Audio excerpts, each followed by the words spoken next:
Hey everybody, welcome back.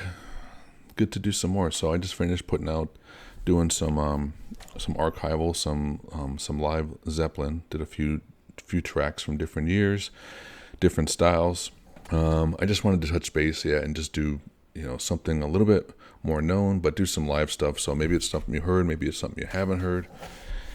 And then again, we're back to the Canterbury scene. We've done the top five groups so far. We've done David Allen Trio. We've done the Wildflowers, Soft Machine, Caravan, and Uriel. I'm going to try to do more than less as far as the number of groups that we're going to look at. But this was a founding member of. He's in the Wildflowers. He was in the founding of Soft Machine. So we're going to do just his debut album, which I think will fit into that this grouping, for a while. So we're going to do Kevin Ayers. I'm using this as a method to, give myself a goal and, re-engage with some people, find some stuff that we couldn't find. I still find stuff that just grabs me and just, takes over my psyche for a period of time. So yeah, this is a way to do that. Even, get into a group, get into a community even better with everybody here, and you guys have given me some great recommendations. So my next videos or before this will be some of the top requests, some of the ones I listened to, and I'm just gonna show my gratitude for that, and just how much I appreciate it, how much it just moves me. And for everyone else who hasn't heard that, we're gonna go through it together. So, but yeah, I've played music since I was young person, and just everything that's been orbiting music, been into audio, been repaired, built, instruments for the last 10 years. So just everything involved research. And so yeah, now I'm in the middle of the Canterbury scene, in the middle of doing full albums, and a lot of them first time listens. So in the middle of Gentle Giant, that was a listen that I haven't heard, and I didn't really dig into for 35 years when I first heard them, just a little bit, and just didn't go down that rabbit hole. So, but now I really appreciate it. So yeah, it's a labor of love, and it just benefits just keep coming. So I appreciate y'all being here, and yeah, without further ado, let's go into the next Canterbury scene. So yeah, I got a lot of information I'm going to put out, but yeah, so Kevin Ayers, this is off his debut album called Joy of a Toy, 1969, and some of the musicians are Kevin Ayers on guitar, bass, melodica, harmonica, and vocals, and let me see, Robert Wyatt on drums, so some of the original, and Mike Ratledge on organ, Hugh Hopper on bass, and I'm not sure if he's on this one, as I have him on a couple tracks. Okay, so on this track, I think it's Kevin Ayers, Robert Wyatt on drums, David Bedford on piano, mellotron, and also the arranger, Mike Ratledge on organ, Paul Buckmaster on cello, and Paul Mins on oboe. So yeah, three of the original Wildflowers with Ratledge, Robert Wyatt, and Kevin Ayers, also Soft Machine. And this is Kevin Ayers' debut album. So yeah, let's go into it. We'll talk about it a little bit after. But for right now, yeah, let's go into number 4 on the track, which is, and I've just done needle drops on these. I've just deciding on which songs to do. I've really just done snippets. I'll just do a couple seconds through the song and just see which ones sort of gravitate me the most. But if you have more, if it's really good, I'm going to go listen to, the album. And if some of these albums, if you think they're really worth a full listen, a full album, some of them I don't want to just do a couple. If it's really just a spectacular album and it's something that I should just listen to as a whole, please let me know, and I'll save it for that. Because some of them I know they are worth that. They're worth a bit. It's a better experience just listening to it all the way through. So yeah, the first track we're going to do is number called Girl on a Swing. Here we go.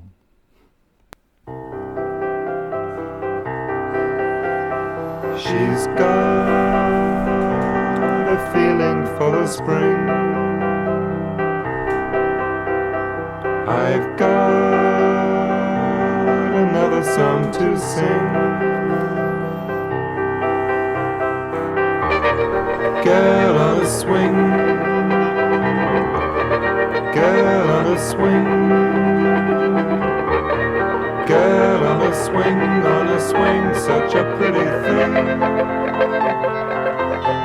She's not a victim of despair. She's just the feeling in the air. Girl on a swing, girl on a swing,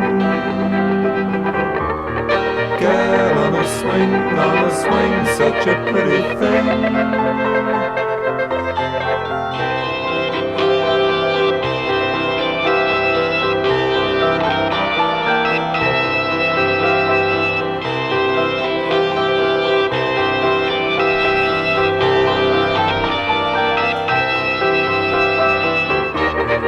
Girl on a swing, girl on a swing, girl on a swing, such a pretty thing. She swings, silently she sings. All right, I'm gonna pause it real quick. So I'll go back to the before the verse there. Yeah, Kevin Ayers. So I don't know if he was. Yeah, I think he was singing on some of those first Wildflowers that I was listening to. So I have heard his voice before. Yeah, and I love his voice. I love the character. You know, it's very. You know, you just can really. He just sings at a volume where like he's not singing. He's kind of just emoting, but you can hear so much character and timbre of the voice. Like it's just, yeah, I love it. He's got a great voice. And obviously our tendency is to sort of put it into categorize it and analyze it and think of like, what is it, what is it like? How do we qualify it? How do we put adjectives to it? And in that so I can easily bring up, at the time we know there was, not influence, but we know people heard each other. People were a lot more interacted than we would think they were at the time. It wasn't just groups. Some groups were like that. They were more isolated, just playing and they're practicing, and then, they're obviously playing live so other groups could hear them potentially. But yeah, even, we know that the groups heard each other. They were seeing what was going on at the time in different styles and stuff like that a lot of the time. So, and we know at the time, yeah, they went on Soft Machine with Kevin Ayers, went on tour with Hendrix. They were very familiar with, Pink Floyd at the moment. So I think that's the biggest thing that rings to me is the... not just the style itself. I think that's a lot of, you could take a lot of that organically into the individuals and the players. And Soft Machine and Wildflowers, they were around since 66. So, I mean, these styles were sort of fermenting since years ago. So, but yeah, I think the songwriting styles and the way they arrange the songs, the sort of interesting little, they're not Beatles songs at this time. They're not popular fare. They're not going in a very just like poppy, so they're definitely a little bit more, their changes are a little bit more interesting, a little bit more vague, a little bit more anti-pop music, I would say. I'm trying to think of a good word for what they were doing. But yeah, they emit a little bit more different types of emotions than you would hear from other songs. Let's say that. So the emotions you might have from this song are sort of a little bit more mysterious, a little bit more not run of the mill. And the chord changes represent that too. The chord changes are a little different. There's sort of going to more minor and major. So the way they do the major and minor chords and the chord progressions they use are a little bit more on, the road less traveled, let's say. So, but yeah, that's what makes this song so interesting and so engaging. You just want to hear continuation. Where's this going? You're on the path. Let's see what direction are we going to go in. But I like it in its simplicity. And I think Canterbury represents that to some degree. The simplicity, a mixture of simplicity and complexity, the mixture of pop and avant-garde or jazz, the mixture of different things. So it's not all one thing. We're going to be this just highly virtuosic, progressive jazz fusion. They're gonna, it's a mixture of pop, but we're gonna take a different slant on it, make it a little bit more complex, make it a little bit more ambiguous, let's say. Yeah, I like the ambiguity of the song, and sometimes the complex nature. Yeah. So yeah, let's finish it off, and then there's a good bit about Kevin Ayers, so I'll try to keep it brief, so we can do another one. Okay, let me go back a little bit. Such a pretty thing. She swims, silently she sings. Her song gives my body wings. Girl on a swing, girl on a swing. Girl on a swing, such a pretty thing.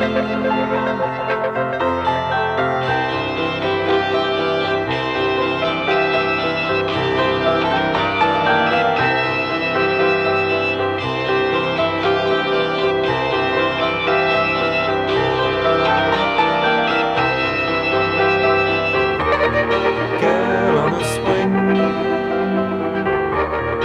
girl on a swing. Girl on a swing, such a pretty thing.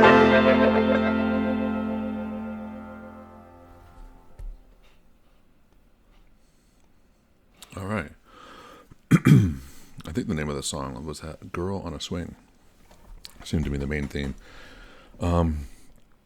So yeah, musically, yeah. So obviously Mike Bedford had a heavy hand in this arranging, because there's a lot of instruments on here, and so, yeah, and he was playing the piano. You hear the piano throughout. You heard the harpsichord a little bit in the beginning. You hear that organ part come in where wasn't instantly recognizable as an organ. Yeah, I was like, I didn't know what it was. It sounded like a saw or something. But, yeah, organ. But that was Mike Ratledge. Sorry, on organ. But, yeah, David Bedford. Sorry, I said Michael. Arranger on this. So, a lot of this, I feel like he had a hand in. And then I would say on guitars, yeah, Kevin Ayers on guitars. That was interesting, yeah, because it was kind of a pretty rough sounding electric guitar, and not 100%. It was not meant to be sort of, very clinically in time. It sounded like it was kind of just meant to sort of create this illusion, the sound of it, try to create this feeling or this vision of a girl on a swing, or whatever the atmosphere they were trying to convey. But I feel like, yeah, the kind of rough around the edges guitar, but it was smoothed out with the sort of tremolo that they had on it, so it kind of gave it a little bit more, something kind of glossed, something kind of blurred a little bit in the sort of discord that it was creating. Blurred discord, that's what I would call that. Yeah. So yeah, Kevin Ayers, and then I don't know if that was melodica. There's something in the end there where they were kind of bringing in, maybe that was harpsichord. Yeah, that was interesting. Another choice, to sort of create this sort of, put this sort of effect that kind of takes you out, and kind of I think, yeah, the overall, I love simplicity, but also not being ambiguous, also having ambiguity, having a little bit of discord, having something that's, and then great arranging. And then, yeah, his voice is sort of this really pleasing all the way through. So yeah, it's a mixture of, pleasing, putting in just enough discord, keep you on your toes a little bit and keep you sort of wanting to see what's going to happen next. So yeah, if it didn't have that, you would just know he's going to sing this next chorus about going on a swing, and then it's going to go to this change, and it's all color by numbers. So I like that about these, that they're the simplicity of them, but also the the range of style and dynamics and arranging is fantastic. So yeah, it does remind me of some of Pink Floyd's stuff for sure. If they swapped, if Syd Barrett went on this and Kevin Ayers went on one of Syd Barrett's tracks or Pink Floyd's tracks, that would not be a bad thing. That'd be interesting to hear them swap out. I think that'd be pretty cool. So anyway, yeah, let's. I'm gonna go into a tiny bit of. So yeah, as I said, Kevin Ayers was with original Soft Machine after the tour with Hendrix. He kind of got burnt out on that, so he wanted to go back into closer probably to the Wildflower stuff and stuff for him. So he kind of went back and did that instead. Got away from the sound machine, sort of a little bit of the avant-garde, and they were also doing instrumentals too. So maybe he felt like it was the time to go back and try something different, or go find the origins of what he wanted to do. So back into his a little bit. So yeah, Ayers, as they said, alongside Syd Barrett, Ayers was the first English rock vocalist, not to sing in an American accent. But when Wyatt developed his own idiosyncratic style of falsetto singing, a wondrous blend of frailty and agility, melancholy and whimsy, it sounded like me talking, only with notes. Yeah, that's something I it sounds like he's talking, but everything is musical about his talking. But Ayers' pop sensibility was increasingly at odds with where the Soft Machine's music was going, which was long abstract pieces. He had soldiered on as a bass guitarist in what had become really an instrumental band, said Wyatt. He accumulated his stash of songs, but there really wasn't room for them in the band anymore. And Ayers found the whole rampage of buses, booze, and birds a grueling affront to his sensibilities, and the group split on its return.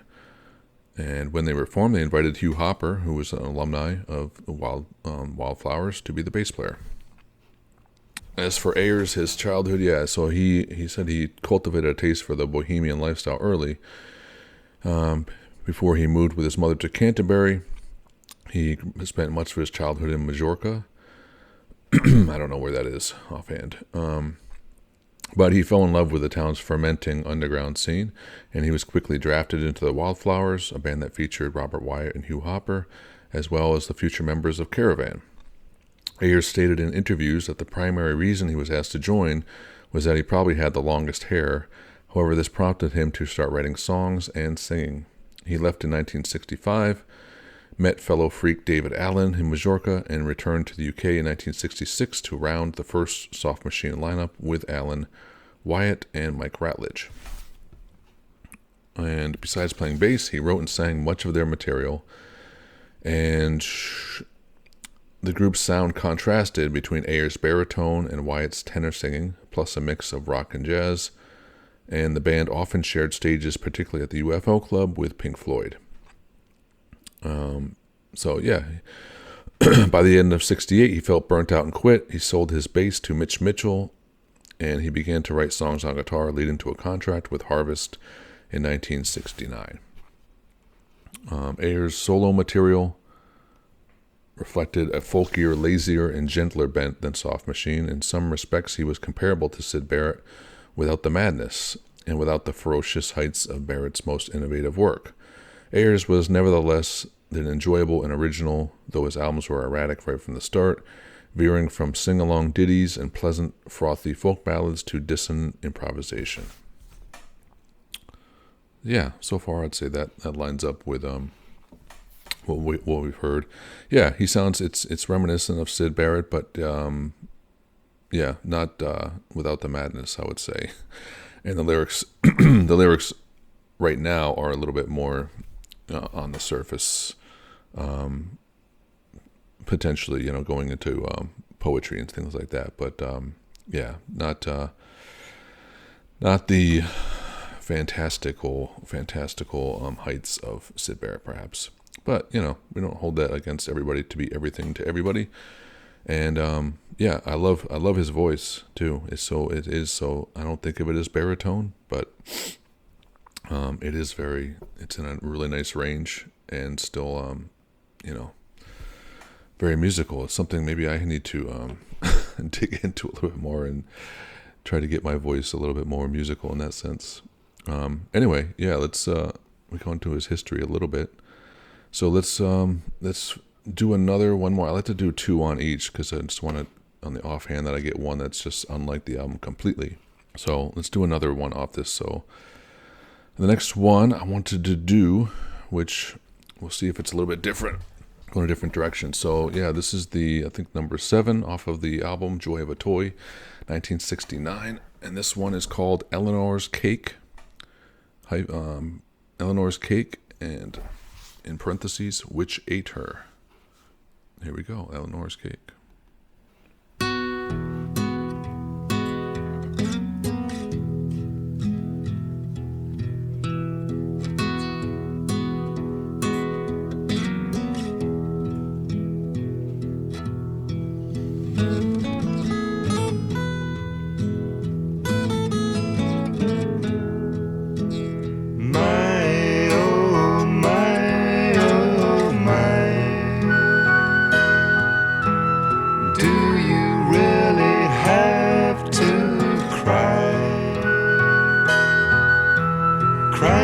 Summer rain, lady, let me ease your pain. Why, oh, why, oh, why don't you spread your wings and fly, flying like an autumn wind? Lady, did you lose a friend? Don't be sad and down. Take another look around. Maybe what you've lost you found. Don't be sad and down. Take another look around. Maybe what you've lost you found.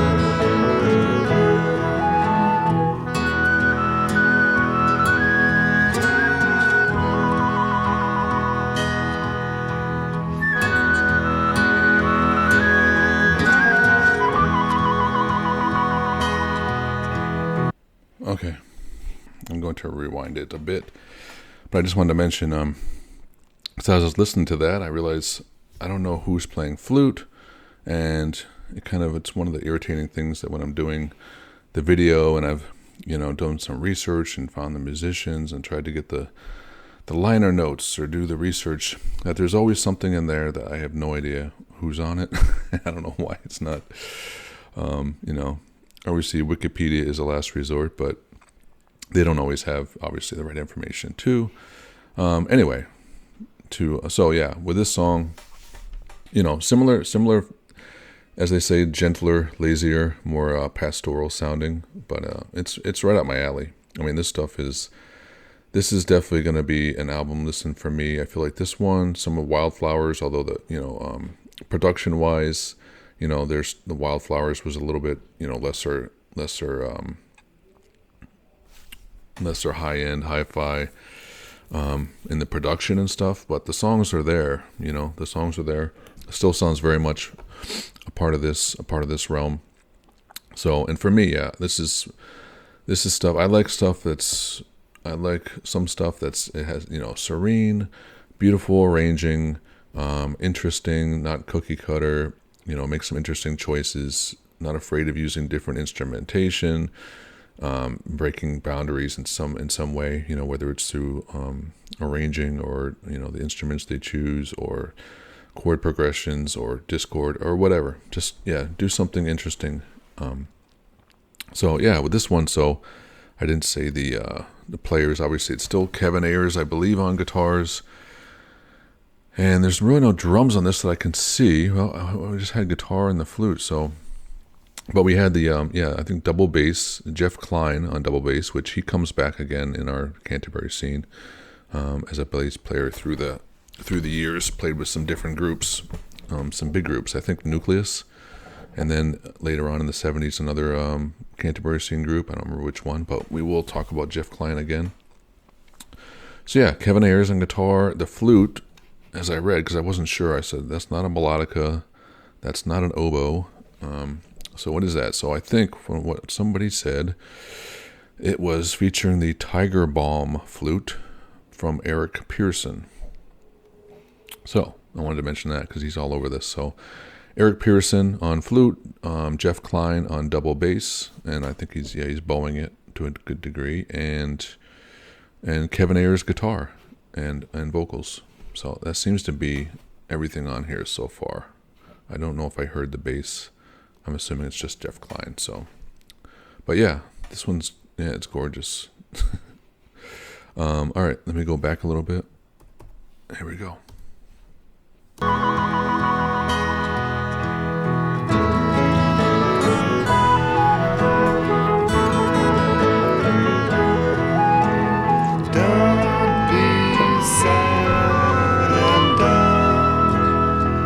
Another look around. Maybe what you've lost you found. Don't be sad and down. Take another look around. Maybe what you've lost you found. Don't be sad and down. Take another look around. Maybe what you lost you found. Okay. Yeah, I mean, it's a really pretty song. These are short. These are like less than 3-minute songs, so they're pop songs, very pastoral, great arrangement. I love the instruments choices. I love his voice as an instrument, throughout. It just fits in. And lyrically, are the lyrics profound? No, not necessarily profound lyrics, but they're, I don't think he's trying to be profound. So what's he saying here? He's saying, do you really have to cry, crying like a summer rain? Lady, let me ease your pain. Why, oh, why, oh, why? Don't spread your wings and fly, flying like an autumn wind. Lady, did you lose a friend? Don't be sad and down. Take another look around. Maybe what you've lost, you've found. Okay. So yeah, maybe he's ingratiating himself into a particular person, Eleanor, who he thinks needs some guidance, a good friend, a shoulder. I think that's about the gist of it. But yeah, again, very listenable. I feel like this album for me is going to be, I want to listen to the full album because I feel like it's just, I don't know if it's all this way. If it is, fine. But yeah, if anybody, I'm going to do, as I get through all these Canterbury scene, 20 different bands, I'm going to do a small number of full albums just to sort of encapsulate it. And just to dig in, a little bit deeper on a few of the ones that just stand out. So yeah, we'll do some kind of vote or some kind of thing, at that point, and come back and listen to some of these albums again. So I will wait till then to sort of figure out if I'm going to, listen to this album for a full album. So far, I would say the one potential that I want to listen to more of right now are, I like the Wildflowers, but their stuff, the audio is a little bit lower quality. So, I've listened to some of their other songs. But I would say Caravan and this album are two that I would most naturally probably just go and listen to more and just pop it on while I'm doing something or in the car and just listen to it. But I am not going to do that yet. So I'm going to hold off on that. So yeah, that was And sometimes, as I'm doing these, as I'm doing Gentle Giant in this, I realize that my energy dynamics, my low energy to my high energy is not as large dynamically as some other people. Although I would say, take this as obviously in most of the time in recording, I'd say everything is a little bit more even keel. I'm a little bit more subdued than I would be listening to this with friends or talking about things with friends. Yeah, generally I'm going to be a little bit more vociferous, a little bit more outlandish, a little bit more humorous, a little bit of everything, on more of a up to, 9 or 10, whereas right now I'm kind of on a 5. I'm on it, so I keep it kind of even when I'm talking about these. So don't mistake my sort of subtleness in my, for not being passionate about these songs, not being excited about finding these songs. Yeah, so I mean, these songs for me, this song is, even though I'd say it's a nice song, you think about it, it's a nice song. It's got a great instrumentation. For me, for these songs, I'm putting it at like something where I definitely want to listen to again. So it's at a top tier if I want to go listen to it again, for sure. It's as good as it gets. If there's some, I'd say it's like at an 8 or 9, whereas like some songs where if I'm really infatuated, like say when I first heard Vashti Bunyan, when I first heard Dexter Wansel, these are more recent, Paul Pena. So a few like just random people that you hear and you're just like immediately just, this album is the greatest thing I've heard, in years, or whatever that is, whatever that feeling. So I would say, when I listen to some of these like Caravan or Kevin Ayers, I'd say these are just shy of that. But they're definitely albums that I'm like, I want to listen to more. So, I mean, they're not ones that just, put me into a spell, I would say. But, so I'm just saying, yeah, don't mistake my being subtle or feeling, being on this level, that I'm not really into the songs, that I'm not really, I'm fully invested at this point in Kevin Ayers and Caravan and potentially Soft Machine. I feel like when there's more interaction, once I get to a point where I can start doing live streams and having more interaction and talking to people, I feel like I'm naturally going to, come out a little bit more of my shell and just, be a little bit more vibrant and all the above. So, but I appreciate that. So I just wanted to say that because it is what it is. It's Sunday morning. I'm being kind of, whatever. So, but we'll talk about it more. So yeah, a couple of songs, Kevin Ayers, Girl on a Swing, and Eleanor's Cake. Yeah, love those. I'm going to listen to more, as I said. So yeah, finally finishing up on, so in the immediate aftermath of Soft Machine's 68 tour, Ayers was mentally and physically exhausted. After a respite in the cool breezes of Ibiza, Kevin returned to England, picked up some toy instruments from Woolworths, and with a reel-to-reel tape recorder, he put together a series of demos. After signing a deal with Harvest label, which was the psychedelic offshoot of EMI, Kevin entered EMI's Abbey Road on June 17th, 1969, and it was released in December 1969. Kevin had no band to promote the album, but Whole World lay just around the corner. Whole World was, I think, the next album, and he had a group of musicians that he was touring with, including Robert Wyatt for a little while. Kevin Ayers' talent is so acute you could perform major eye surgery with it. This was by Simon Reynolds in the, I think, Musical Express. His loathing of promotional machinations of the music industry, coupled with his inability to cope with it, sadly led to his talent going largely unheard by the majority of the listening public. This was by Simon Reynolds. Yeah, Ayers' sound on the first 4 Harvest albums was too poppy to be prog, but too proggy to really make it pop, especially when his band was the Whole World.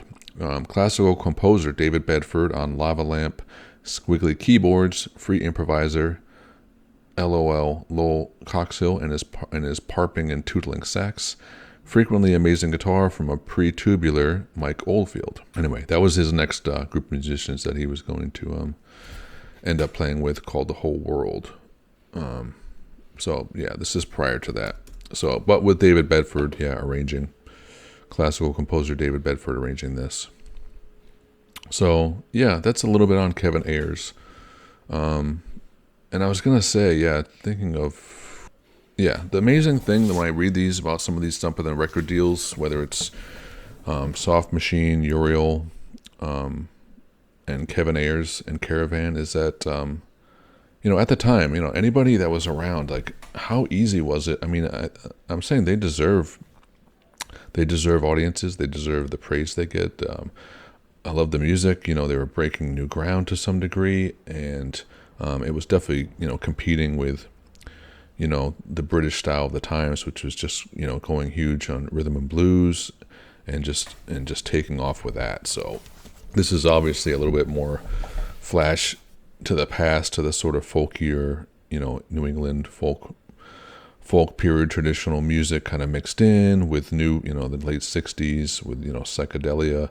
So it's kind of a mix of a lot of different stuff, but it does sound, when I reading it after, in this time and age, reading it, and as far as, and how music is gotten out to the public nowadays, it just seems like, if you had a half a decent band with good musicians and good ideas and some good songs, it seemed like you were just naturally just like pushed up and given a shot to do an album and potentially a record deal. And I'm sure it sounds much more simplistic than it really was, but it's probably, like you said, connections. The industry was there. There was some luck involved, obviously. But if anyone has any thoughts on that, I'd love to hear it. Just as far as was it, for every Kevin Ayers, there was 1,000 other players that just didn't make it. Was it full talent? Was it a mixture of talent and who you knew and who had connections? It's always some of that. But anyway, this is going to be this portion of Canterbury Scene Retrospective. Kevin Ayers. So next, we're going to jump into the next band is going to be Gong. 1969, I think maybe into 1970 debut, I forget. But we're going to go into them, and then on the horizon, we got more full albums coming. Finishing off the Canterbury Scene, we're just finishing off Gentle, going into Gentle Giant, as we speak, along paralleling the Canterbury Scene. And we're just doing a whole mix. And look out for I'm doing May's top requests. So I'm going to do three or four tunes. Just highlighting some of the best requests that I've received over the past few months. And just, to show my gratitude and just how much, this channel means to me, and hopefully it, give back to you in that sense, just to show that I do listen to the music and appreciate you guys coming here and listen to the music. So, and especially when you listen to music that you haven't heard before, that takes a step, that a lot of people aren't willing to make.